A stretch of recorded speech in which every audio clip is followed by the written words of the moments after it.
light bulbs may have finally gone off over the heads of the Biden campaign at 2:03 p.m. Eastern Daylight Time yesterday.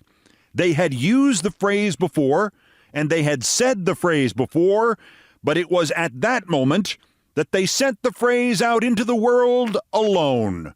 A Twitter X post reading simply, quote, "convicted felon," and under it the close-up, sweating, modeled face golf picture of convicted felon Donald Trump, the one that looks like it was the before shot in a before and after about your grandpa's risk of having a stroke. Elections are not decided by social media posts, and they are not decided by nicknames, and they are not decided by bad photos, but you can probably decide 1 percentage point in an election with all of those, or 2, or 5. We may hate this, but we live in an America where the name Crooked Hillary stuck, and the phrase lock her up stuck, and the acronym MAGA, MAGA, one of the stupidest and most discordant acronyms of all time, stuck. And here Joe Biden now has been gifted an answer to every insult and every meme and every catchphrase used by Trump and his cult. And it's not only a great answer, but it has the added benefit of being entirely true. And it has the even greater benefit of utterly deranging the entirety of the Trump whore cult. They have spent every day since the convictions screaming, shouting, whining, crying, "Don't say that! Don't call me that!" Like you did the day that the kids gave you your first mean nickname in the 3rd or 4th grade. The Musk flunky David Sachs is calling it the convicted felon hoax. More of that, Mr. Sachs. The conspiracy-driven right is claiming this is a George Soros plot because his son tweeted about using the phrase. The idiot senator from Utah, Mike Lee, says the use of this phrase is, quote, a departure from the norm, including norms involving the left's use of words like convict. And I know Mike Lee rarely makes sense, but I honestly don't even know what he's talking about, and neither does he. Within a 21-minute span, Mike Lee congratulated Democrats on guaranteeing Trump's election with the convictions, and then forgot he had tweeted that and insisted there could be no bigger, more impactful donation to the Biden campaign. They have been deranged. The gravity has been turned off in their world. Make sure it stays off. And again, as I pointed out in the special bonus bulletin on Saturday, there has been and will continue to be an impact on the perception of Trump by Republican voters. And the earliest polling shows, no, it's not going to peel off 20% of them. And it doesn't have to peel off 20% of them. 5% of them is worth roughly 12 electoral votes. And 2% in Michigan and Pennsylvania and Wisconsin would have meant President Hillary Clinton in 2017. The newest polling, CBS YouGov, the number of Republicans saying he's now not considered fit to be president is up to 10%. The number of independents saying he's not fit to be president is now 50%. Echelon Insights, run by a conservative, Kristen Soltis Andersen, went back to 477 people it had previously polled who had had it 47, and after the verdict, they asked them again, and now they are coming back 49-47 for Biden. Put these on the pile next to the Ipsos Reuters poll taken last Thursday and Friday. A quarter of independents saying they are now less likely to vote for him. 10% of Republicans saying that. And Morning Consult took the other tack and asked, should he end his campaign? And half of independents and 15% of Republicans said yes, Trump should end his campaign now. Convicted felon Donald Trump. And no, the numbers will not hold. They will soften. The Access Hollywood tape experience is useful and instructive. It doesn't all have to last forever. It only has to impact this 1% or 2%, less than that in the key swing states. And bluntly, there is nothing right now, and maybe nothing for the rest of this campaign that Joe Biden could do to lower supermarket prices or cheapen gas or make anything else positive happen that could have that sized impact and have it happen that quickly. So to the Biden campaign, to every Democratic senator and representative and governor and every pro-democracy commentator, keep calling him convicted felon Donald Trump. Every time, first reference, like he legally changed his name to that. And this goes for the President of the United States as well, because if they play this right, they can get a second, maybe bigger, convicted felon Donald Trump bump out of this.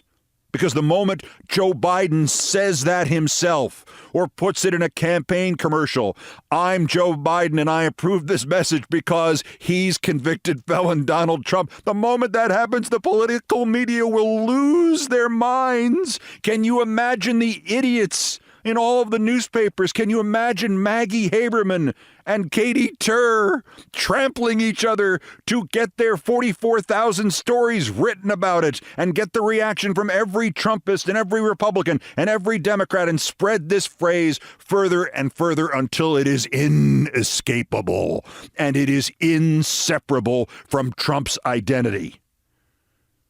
Also, every Democratic group doing a poll, I want those questions asked. Are you less likely to vote for Trump now that he is a convicted felon? Should he drop out now that he is a convicted felon? How do you feel about this phrase, Donald Trump is a convicted felon? And while you're at it, make hats. I want hats. I want red hats. I want red hats with that same stupid font, convicted felon Donald Trump. And for God's sake, get it on social media. The 2:03 p.m. tweet yesterday, I want 1 million of them. I want Facebook and Insta and TikTok users waiting knee-deep in videos, all of which say, convicted felon Donald Trump.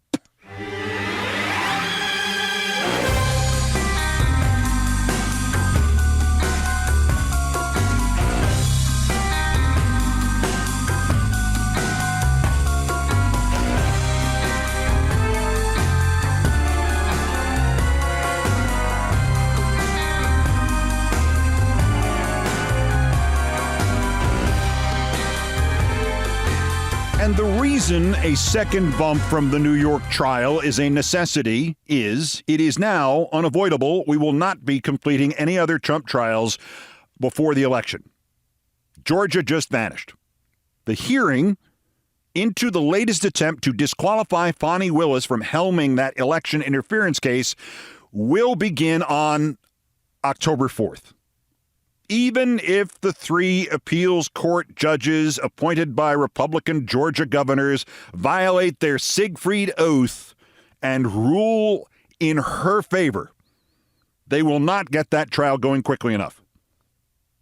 And incredibly, this does not appear to be Eileen Cannon-style foot-dragging. Atlanta media reports that the standard turnaround on a big procedural appeal like this in Georgia is now 8 months. This is actually expedited. And this is all because Fani Willis needed to be untouchable in this case, and I wish life were not like this, but she wasn't untouchable. So the New York case resumes July 11th, asterisk, could be delayed, with the Republican convention starting July 15th, and CBS News reporting GOP leaders will not dismiss the possibility that Trump will have to accept his nomination from behind bars, in jail, slipping out a message, writing it on a bar of soap, baking it into a cake. Please do not use the image of a conjugal visit. Also, get all the Eugene V. Debs jazz out of your mind. This was not a murder trial. Even if Judge Merchan somehow does not grant the delay in sentencing, he will not end the hearing by having Trump dragged off by his feet directly to Rikers Island. There will be an appeal on the sentencing, whatever it is, or a similar delay. Trump might or might not get prison time. Seems to think he could face a brief prison spell. Weekends, maybe. That's been mentioned a lot. Or house arrest. Tells Fox, I'm okay with it. Which means he hears house arrest and he thinks more golf. By the way, back to convicted felon Donald Trump and that Biden-Harris headquarters tweet. The golf photo with it. Essential.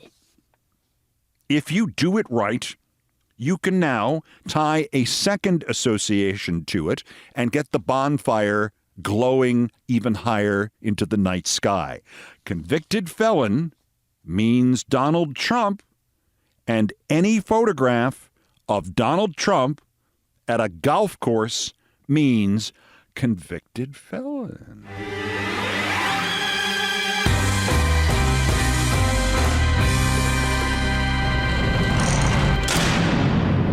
Meanwhile, the Supreme Court is coming apart at the seams.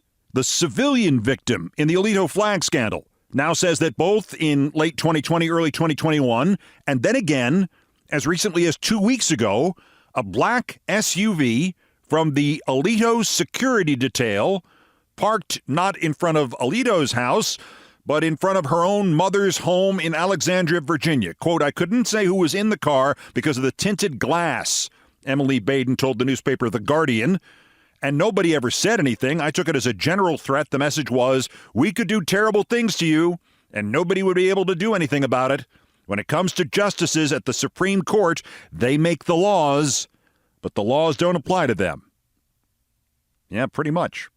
Ms. Baden says it happened a handful of times after the confrontations with Martha Ann Alito in late 2020 and early 2021, and then again after the New York Times finally put the story out there last month after the Washington Post sat on it for 3 years.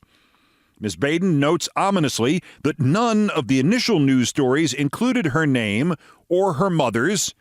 Guess what? The Alito security detail, they already had all that information and where Baden's mother lived. After the infamous expletive-laden conversation in early 2021, quoting Baden's husband, right after, a security vehicle moved in front of our house and stayed for the remainder of the night. This is not about scarcity of parking on that block. Baden's mother lives several houses down the street from where the Alito black cars normally linger, in front of the Alito's house or directly across the street. If the implied threat was not enough, the cliche of the unmarked power vehicle parked in front of your house all night with tinted windows, Baden also says that Justice Alito's statement blaming everything on her and on his wife is full of lies. Quoting her, he's lying about many, many things in that statement. She says she never initiated any confrontation with the Alitos, and moreover, Alito's claim that her lawn signs directly insulted the Alitos, not true. Ms. Baden says she had hoped to stay anonymous in this as the Supreme Court disaster, plays out. But then the other story broke about the appeal to heaven flag at the Alito's summer home. And quoting her again, that other flag sealed the deal for me. I thought, if I don't use my name, I will not be true to myself and my lifelong convictions. I believe in resistance to fascism. My grandpa fought in World War II. He was a person who quite literally fought against fascism. So, what do we do about this? More importantly, what can we do about this? Apparently, the Chief Justice of the United States wants us to acknowledge that he runs the country now and F everybody else. On Thursday, Chief Justice Roberts refused to meet informally with Senators Durbin and Whitehouse to discuss the crisis because, quote, a meeting with leaders of only one party would be inadvisable. On Friday, Speaker of the House Mike Johnson said the Supreme Court must, quote, step in, unquote, to overturn convicted felon Donald Trump's 34 guilty verdicts. And he said he was sure they would because, quote, I know many of them personally, and I think they are deeply concerned that this is totally unprecedented. So I think they'll set this straight. In other words, the Chief Justice can't meet with Democrats because that would be a bad look, but an untold number of associate justices, many, they know the leader of the House personally. And that leader, a Republican, and not a Republican and Democrat, himself just a member of one party, that leader implies that he's spoken to them or communicated with them about a criminal case that it only took the jury 24 hours to convict on, and they all agree that that criminal case needs to be overturned. This is such a bad look that even tiny little Johnson noticed. He went back on Fox to try to make it better and made it worse. Of course, I haven't had conversations with the justices, he explained with the nonchalance of a doctor who does not actually have a license. I just know their character, their personality. That's worse. That's saying the Speaker of the House is confident that the Supreme Court will interfere with a criminal prosecution of a criminal on behalf of the criminal and against representative government. So confident that he didn't and doesn't even have to talk to them about it, like they communicate telepathically or something. Or maybe he just talks to Thomas and Alito the way the rest of the world does, with cash. There are still a few ways to turn this John Roberts, Sam Alito, Clarence Thomas, Donald Trump, Mitch McConnell, friends of Mike Johnson Supreme Court into a complete, glittering whorehouse. But there aren't many of them left, and none of them are really necessary for the project. Whether Roberts knows it and he's faking it, or he's really so stupid that he does not see that his building is metaphorically on fire, and thus the democracy it is supposed to protect may follow, I don't care which anymore. The Supreme Court is right now so corrupt that it is beyond redemption. Now, the best and most correct solution to this ethical disaster is to get everybody and every important document and every artifact out of the Supreme Court and implode the building and start all over again, but that's not exactly doable just now. The next and most correct decision would be for the current presidential administration and its Department of Justice to, stop participating in the Supreme Court and to explain to its justices and to the Chief Justice that it can keep staging all the hearings it wants and rule however it pleases, but as during the Civil War, the government will henceforth be ignoring it. Then if the Supreme Court really wants to enforce its lamentably prejudiced and purchased decisions, maybe it should send Alito door to door to try to convince people that his fraudulence doesn't matter. Maybe he could bring some of his flags with him. It would be a stunning and possibly impactful sight. Long term, the only solution is for a unified government, a Democratic White House, Democratic Senate, Democratic House, to expand the court by as many members as necessary. Say 60 or 70. I am not optimistic that this opportunity is going to arise, largely because if Speaker Johnson isn't lying, and who can be sure about that, he must have lied in one of those two comments to Fox, then the Supreme Court is even more completely owned by the Republicans and the Federalist Society and the fascists than we suspected in our worst nightmares. And so if they can corruptly throw the election to Trump, we should assume they are going to. Having said that, this is still not beyond correction. Congressman Jamie Raskin wrote an op-ed for the New York Times that unfortunately was published the day before the Trump verdicts, and so it vanished from any and all screens. But in it, he slowly gets around to actual action that the Democrats and the Biden administration could take right now. And the good news is it's all doable. And the bad news is it requires Merrick Garland to do it. I'm not going to paraphrase this because I can read and even sometimes understand the law, but Congressman Raskin can practice and write it. Quoting him, Raskin argues, the U.S. Department of Justice, including the U.S. Attorney for the District of Columbia, an appointed U.S. Special Counsel, and the Solicitor General, all of whom were involved in different ways in the criminal prosecutions underlying these cases and are opposing Mr. Trump's constitutional and statutory claims, can petition the other 7 justices to require Justices Alito and Thomas to recuse themselves in the Trump presidential immunity case. He adds, not as a matter of grace, but as a matter of law. The Justice Department and Attorney General Merrick Garland can invoke 2 powerful textual authorities for this motion: the Constitution of the United States, specifically the Due Process Clause and the federal statute mandating judicial disqualification for questionable impartiality, 28 U.S.C. Section 455. The Constitution, Congressman Raskin writes, has come into play in several recent Supreme Court decisions, striking down rulings by stubborn judges in lower courts whose political impartiality has been reasonably questioned, but who threw caution to the wind to hear a case anyway. This statute requires potentially biased judges throughout the federal system to recuse themselves at the start of the process to avoid judicial unfairness and embarrassing controversies and reversals. He concludes, the constitutional and statutory standards apply to Supreme Court justices. The Constitution and the federal laws under it is the supreme law of the land, and the recusal statute explicitly treats Supreme Court justices like other judges, quoting, any justice, judge, or magistrate judge of the United States shall disqualify himself in any proceeding in which his impartiality might reasonably be questioned. And the only justices in the federal judiciary are the ones on the Supreme Court. Unquote.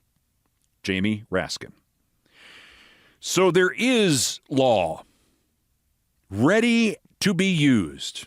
Break glass in event of emergency. To stop this politically corrupt, biased, unprofessional, destructive cabal of justices Mike Johnson knows personally, to stop them from screwing the country into the ground any further or any faster. The irony, of course, is that the real impediment right now is the Attorney General. It goes without saying that he should resign or that President Biden should fire him today. But that was also true last week and last month and last year and the day Merrick Garland took office. Because what we need out of an attorney general is not a partisan Democrat nor a Biden version of Bill Spanish Inquisition Barr. What we need is an advocate for, continuing representative government in this country. And it's pretty clear by now that Merrick Garland has no idea that it is even warm in here, let alone any idea about this goddamned fire thing in the room.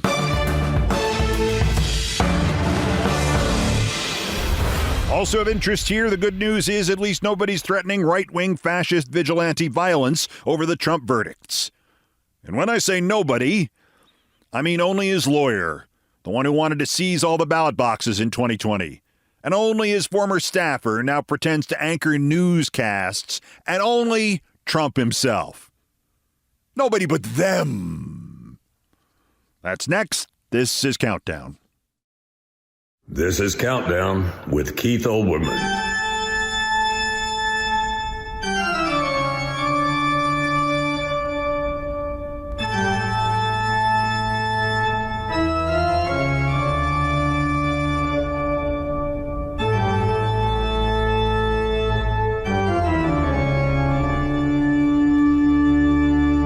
Ahead of us on this edition of Countdown, Thursday will be the 80th anniversary of D-Day, and that means all kinds of things for any American who hates fascists and Nazis, so like 57% of us now.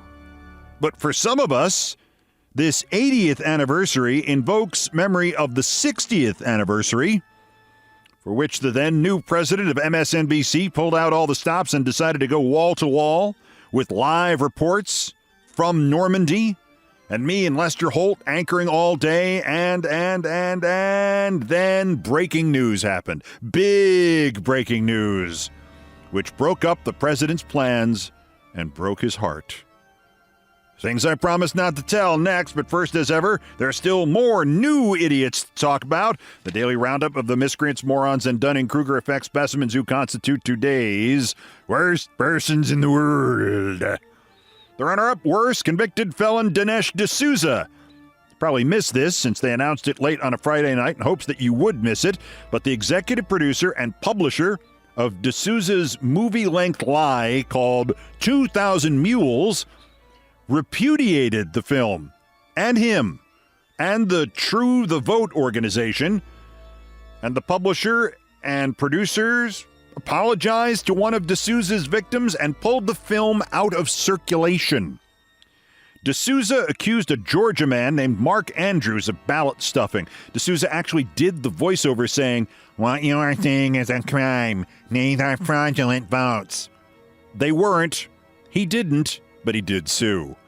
Suddenly, Salem Media and its publishing firm, Regnery, said, Sorry, it was all that guy's fault.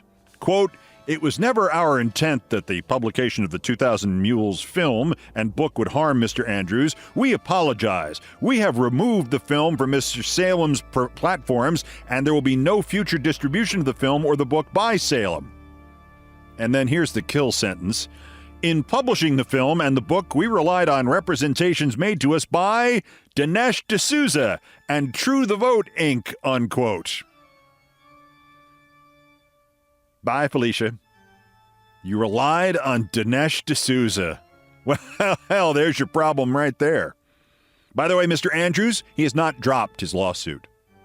The runner-up, Senator Josh the Running Man Hawley, who went on Dinesh D'Souza's old girlfriend's show and told Laura Ingraham that he predicts, quote, "We're going to find out soon that U.S. soldiers are in Ukraine, that U.S. soldiers are advising, like in Vietnam." Well, there's only two choices here. Hawley is either lying, accusing the Biden administration of conducting a clandestine war in Ukraine, or he's just revealed military secrets. Can't do anything about the lying part, but if it's the latter, prosecute him. When are we going to stop letting schmucks like Josh Hawley drive steamrollers through this country and its laws? Prosecute him. But our winner, Carl Higbee. Newsmax, Carl is big mad after convicted felon Donald Trump was convicted. Big mad. Carl has decided he's going to start shooting people.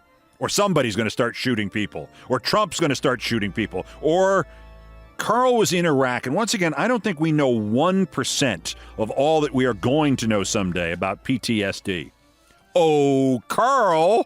You tyrants are about to awaken a machine you don't want. You are pushing people to the edge. The same party that is offended by the wrong pronouns is pushing the party that owns 90% of the guns, of which the majority defends our nation, who mine our minerals, who build our skyscrapers and drive our trucks. You weak people have no idea. You people in your cities with your white shoe consultants, country clubs, who thought prosecuting Trump was a good idea, you have never met America. Carl Higbee works in New York, lives somewhere around here. He's sued for permission to open carry here, and he's nuts, obviously. But let's start with this widespread right-wing idea that they're going to shoot all the rest of us, and that'll show us 2 points.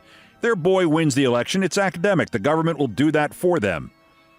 You boys can just keep your gun in your house and just stay home and rub it all day. But if not, and I mean, Trump said something like this over the weekend, too. Again, another stochastic terrorist outreach about the American people's breaking point. And just yesterday, John Eastman broke into a thing about how MAGA will take it into their own hands. I mean, what do you think your guns are going to do? Pushing the party that owns 90% of the guns, of which the majority defends our nation. Boyo, who owns all the tanks? Who owns all the planes? Who owns all the military bases? I never understand this. You're going to start shooting?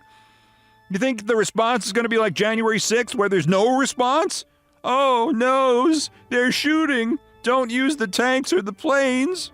Complain about their adverbs. Thank God these fascists are this effing stupid. They start shooting? Let me quote John Eastman. That's why we have an Insurrection Act. I'll also point out that this Carl Higbee nut job was in the Trump administration. He was chief of external affairs of the Federal Government Volunteer Service Organization, CNCS. And then CNN found the archive of his 2013 internet radio show in which Carl made insulting and derogatory comments about blacks, Muslims, women, LGBTQ plus people, and immigrants. He suggested welfare recipients should permanently lose the right to vote. He suggested civilians should be permitted to go to the border and shoot undocumented immigrants. And he suggested that 3/4 of service members with PTSD were just faking it. Did you say that, Carl? What a guy. Carl Higbie. Today's worst person. Guns versus tanks in the world.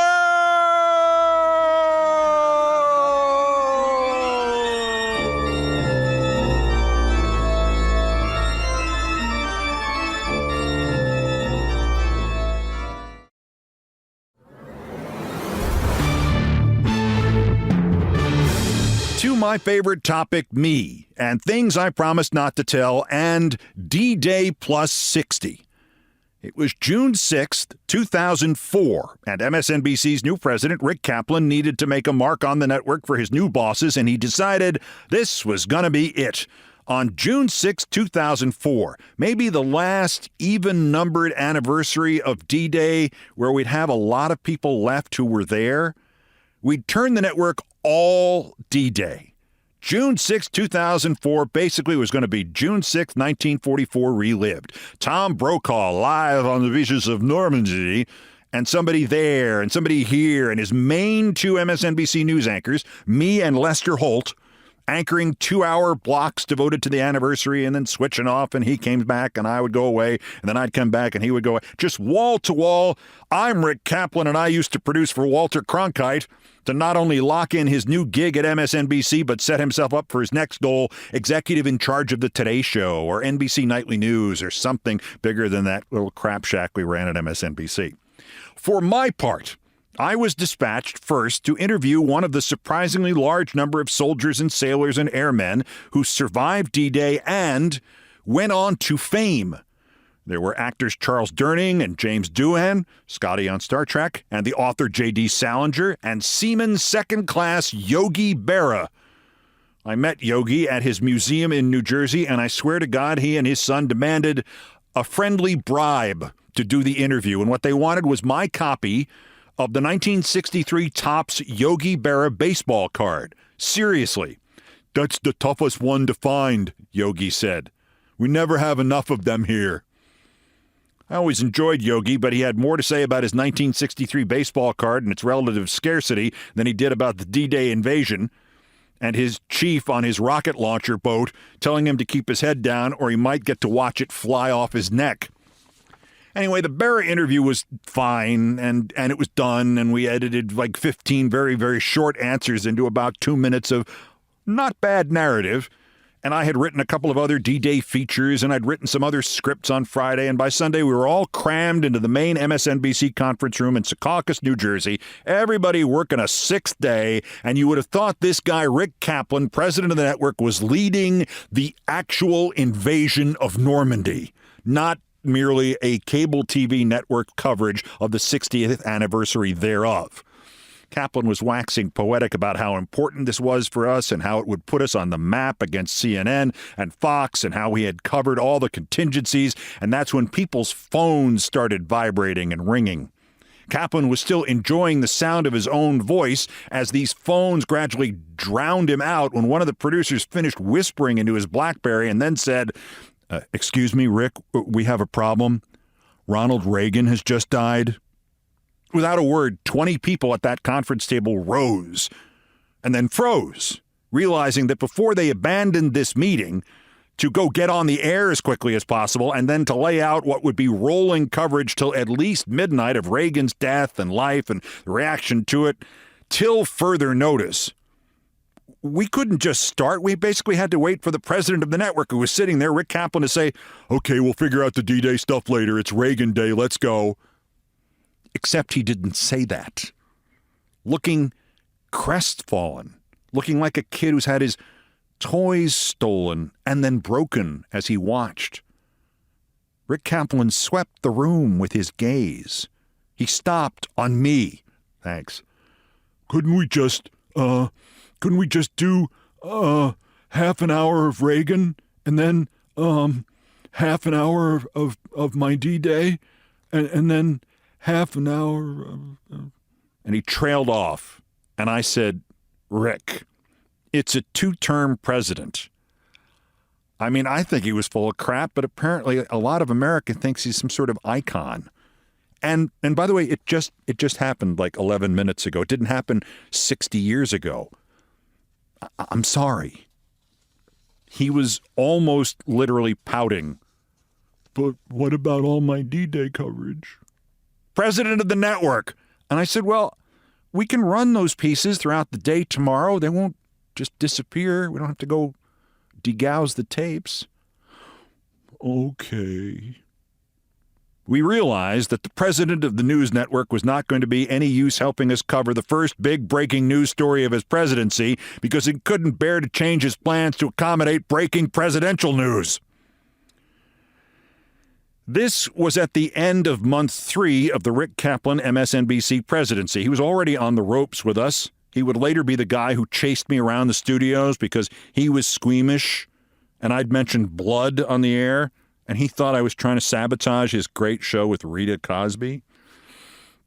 He would soon be the network president who did not know what was live on TV and what was on delay. I'll tell you that story in a minute, too. However, the Rick Kaplan story starts in the men's room at MSNBC. It is February 17th, 2004. At one of those moronic corporate speak town halls, the bosses have just introduced Rick Kaplan as the new president of the network. Kaplan speaks for an hour without interruption. He does not mention that he was the president of CNN when its 19-year streak at number 1 in the cable news ratings came to an abrupt end. He does, however, mention that he is 6 feet 7 inches tall. But he does not seem to be 6 feet 7 inches tall. As this nonsense ends, I rush into the men's room and find, to my amusement, Joe Scarborough, Chris Matthews, Jesse Ventura, Lester Holt, and one unoccupied urinal. As I move to occupy it, it dawns on me that Ventura, the former professional wrestler, is the shortest man in the bathroom at 6 feet 2. All 5 of us are silent. Finally, Matthews says it. How in the hell can he say he's 6'7"? He's barely taller than I am, and I'm 6'4". Olbermann, are you slightly taller than me or slightly shorter than me? How is he 6'7"? Everybody keeps looking forward, of course, into the wall in front of us. I'm 6'3.5". Lester, he's your height. I saw you standing with him. You two are even. What are you, 6'5"? Lester says, uh-huh, and flushes. Scarborough chimes in. Oh, I'm just over 6'4". We're almost eye to eye. He's not 6'7". Finally, Ventura speaks. I've been thrown around a ring by guys who are 6'7". This guy's not 6'7". From the sink, Lester Holt now says, have any of you known anybody our height who lies and says they're taller? Matthews again. Who lies about their height? I flush. This guy does. Gentlemen, we are in trouble here. For the presidency of Rick Kaplan at MSNBC, that might have been, sorry, I can't resist it, the high water mark. Later, on Friday, March 5th, 2004, Kaplan, who had been there 3 weeks, assembled the hosts and producers of the primetime shows on the network. That would have been me, Scarborough, Dan Abrams, our staffs, the New Jersey staff of Chris Matthews' show, and he told us that the next day was going to be Monday. Somebody from Scarborough's staff helpfully corrected him. Mr. Kaplan, I'm sorry, tomorrow is Saturday. Kaplan sternly explained he was now president of this network and we all sucked. And if he said today was Friday and tomorrow was Monday, then today was Friday and tomorrow was Monday. He wanted to see us react to sudden changes in our plans. We were being told we were being called into work a 6th day tomorrow for no reason. Kaplan then started yelling at us. You guys don't get it. You're all working tomorrow. Anybody who doesn't come in is fired. We're going to do the whole primetime lineup. Your breaking news is today's breaking news. The guilty verdict in the Martha Stewart case. Start booking your guests because tomorrow is Monday, not Saturday. Just on my staff, Saturday was supposed to be my reporters' engagement party, a surprise party thrown by one of my producers for his wife's birthday, and the day another producer was closing on buying a house. I have a vague memory of what we put on the air. I have a stronger memory of the new president of MSNBC losing the staffs of all 4 of his primetime shows on his 5th day on the job and never, ever getting them back. Kaplan then went to a corkboard on our office wall on which our show rundown was displayed. He ordered producers to move segments around, and he berated me for not having anticipated his whims. And at one point he screamed, "Stop! What the hell are you doing?" And he got up and he grabbed the push pin, which held up an index card bearing the name of a guest. "You don't use green pins with yellow index cards. You use yellow pins with yellow index cards. What kind of a newsman are you?" Can't imagine how this guy choked away CNN's monopoly on cable news ratings. I was reminded recently that later on, December 8th, 2005, 17 years ago tomorrow, he did one of the most unintentionally funniest things I have ever witnessed. A plane slid off the runway at Midway Airport in Chicago. Nothing funny about that, obviously. But Kaplan called into our control room demanding we changed something about our live coverage that he didn't like. We promptly made the change. He was right. 5 minutes later, he called in and started swearing at one of our producers. "I told you to change that. F you, you're fired." And the producer said, "We changed it 5 minutes ago when you called in." Silence. "Rick, are you watching the network on some sort of delay? Are you watching on TiVo or something?" Silence again. Finally, he said, "Okay, good work. See you tomorrow," and hung up. He didn't know he was watching it on a delay. Kaplan was also one of these, forget the mean thing I said yesterday, God knows I have kind of guys. By Monday, he had heard people laughing at some of my on-air jokes, and his front-runner instincts took over. He called me and the producer in for a meeting. "I have only one criticism of your show. The which of these stories will you be talking about thing is genius. The 5th story, the 4th story, then the 3rd story, it's original and fresh." I hesitated. I almost said to him, "Yeah, this whole counting thing, we just invented that. The music is genius. The graphics are genius. You're genius, but you're missing something obvious, something genius. After each one of these stories, after you thank your guest, you should do a list of the things you didn't tell us about those stories. So like after the 5th story, you should say, now, here are the other 5 things we didn't tell you about the 5th story. Get it? A full screen graphic and you telling people. And then 4 things for the 4th story and 3 for the 3rd.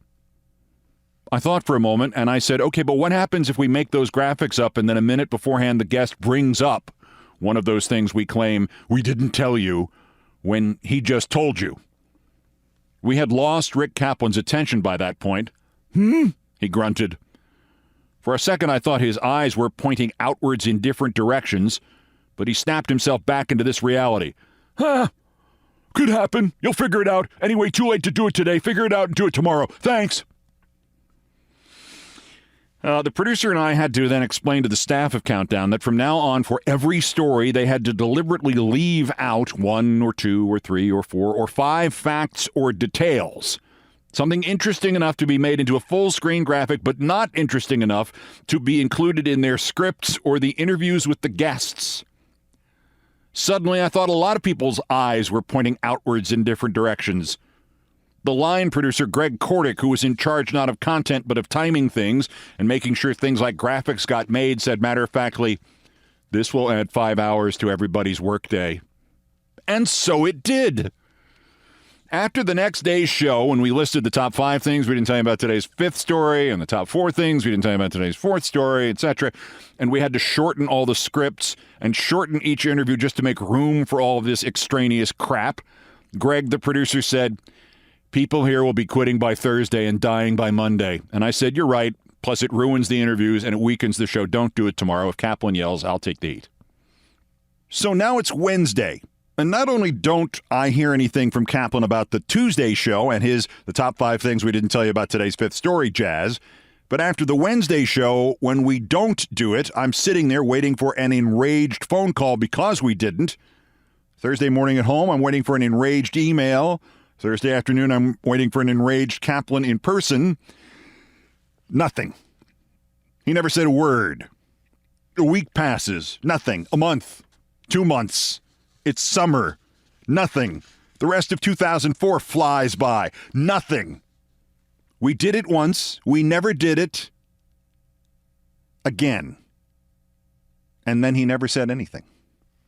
It is now January 2005, and he still hasn't said anything, and I'm told by Phil Griffin, my first producer in television sports, and 16 years later, my first producer in television news, who has since become the vice president of MSNBC, that Kaplan wants to see us in his office. It's not a big deal, Phil says. He's in a good mood. He just wants to make us feel like we have input into his decisions. This is a what do you think meeting. Now, I have to ask you to carefully picture the layout of Rick Kaplan's office at MSNBC in the year 2005. Envision a long, narrow room. Baseball's MLB network now operates there, and they have cleverly turned Kaplan's office into a wardrobe room. Perfect, since it was really just a long closet anyways. Rick Kaplan, who was 6'5" but lied and said he was 6'7", sat at the very back of this room. So you come in the front door, you turn to your right, and maybe 30, 35, 40 feet away from you in the farthest corner, facing his computer on his desk, flush against the left-hand wall, is the president of MSNBC. A few feet into the room is where you sit. Halfway between these 2 points, against the right-hand wall, is where another executive can sit. So Phil Griffin sits there. I'm just inside the door. He is 15 feet ahead of me to the right. Rick Kaplan is 30 feet or 40 feet ahead of me to the left. Picture this carefully. The way these chairs and desks are arranged. If you're me and Phil Griffin is looking at you, Rick Kaplan can only see the back of Phil Griffin's head and not his face. If they are both looking at you, they cannot see each other. Weird, seemingly trivial, turned out to be essential. We begin this meaningless meeting and talk about guests and graphics, fonts, and Kaplan talks about how much the ratings have gone up in his year as president. And finally, I say, I do have one suggestion. I think the show is going to be very successful, and I think if we want to make any changes, we should make them now before it becomes successful. And I say, I have never heard anybody say they like the fifth story, fourth story, third story stuff. If you want to continue the name countdown because people know it by now, that's great, I guess. But the 5, 4, 3, 2, 1 numbering is a conceit, and it's a lot of extra work for everybody, and I think we should kill it now. Kaplan is aghast. He is pale. He is not angry. He is just stunned. But you can't do that. 5, 4, 3, 2, 1 is part of the reasons the ratings went up. The ratings went up when I came up with the idea of the top 5 things we didn't tell you about today's top 5 stories, and the top 4 things we didn't tell you about today's number 4 story, etc. We can't stop that. That's why people watch. My idea. Took me a split second to even remember what the hell it was he was talking about. I had forgotten the whole 5 things we didn't tell you albatross weeks after the one show we did it, and then the staff rebelled and I said screw it and I'll take the heat.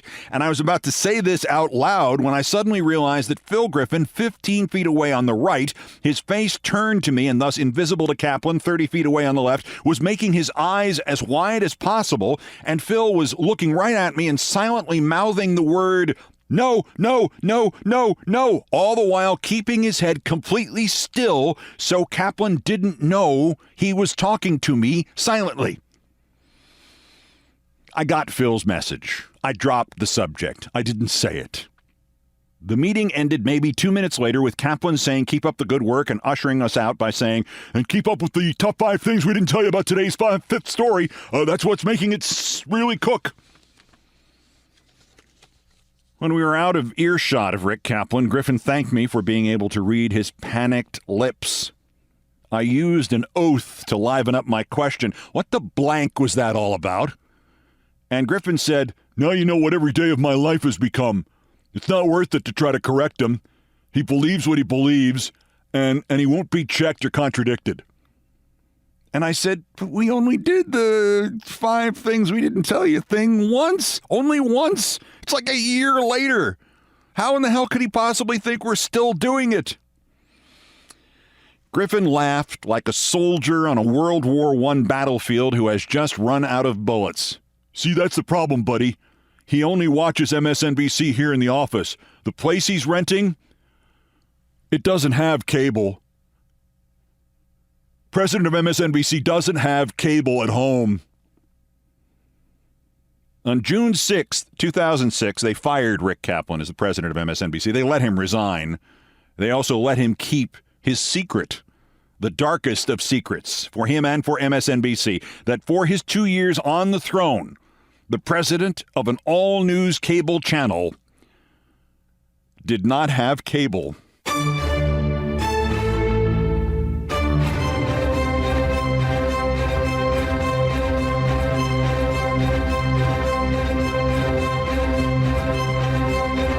The sad thing is, if Rick Kaplan could guarantee CNN the ratings that we had at MSNBC on the day he was fired at MSNBC, CNN would make him president again before sunrise. President for life.